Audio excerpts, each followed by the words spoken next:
The following is a video copy based on the topic and outline you provided. Alex sat in the deepening twilight of his study, the familiar space beginning to feel alien and pliable. He watched the corners of the room where shadows pooled like spilled ink and saw them stretch, bend, and crawl in his peripheral vision. The air grew thick, heavy with an unseen pressure that seemed to warp the very fabric of the space he inhabited.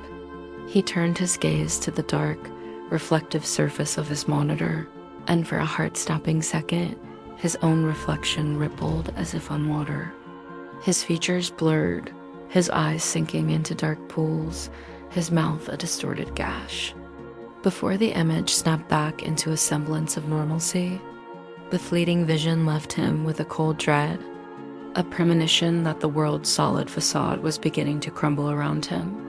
He gripped the edge of his desk, the wood feeling strangely soft and yielding beneath his tense fingers.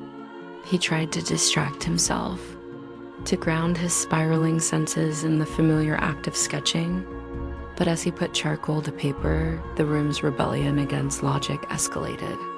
The geometry of his study became a fluid, unstable nightmare. The walls seemed to breathe, pulsing with a slow, sickening rhythm that matched the frantic beat of his own heart. The floorboards beneath his feet tilted, sending a wave of vertigo through him, and the solid oak door to his right appeared to drift from its frame, hovering an inch from the wall like a ghost. He reached for a cherished photograph on his desk, a picture of a loved one whose smile had always been his anchor. As he stared, the face in the photo began to melt. The warm, familiar eyes and smiling mouth stretched downwards, contorting into dark, hollow voids that seemed to pull all light and hope from the room. A wave of nausea hit him, and he looked away, only to catch his own reflection again.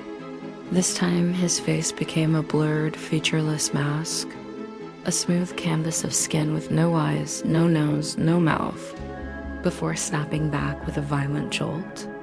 In a desperate final attempt to reclaim his sanity, he turned back to his sketchbook.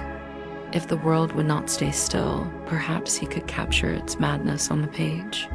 He tried to draw the shifting room, his hand moving frantically, but the lines he drew refused to stay straight, bending and twisting as if imbued with a will of their own.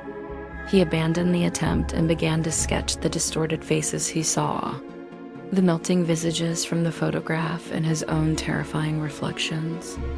The ink seemed to writhe on the paper as soon as it touched the surface.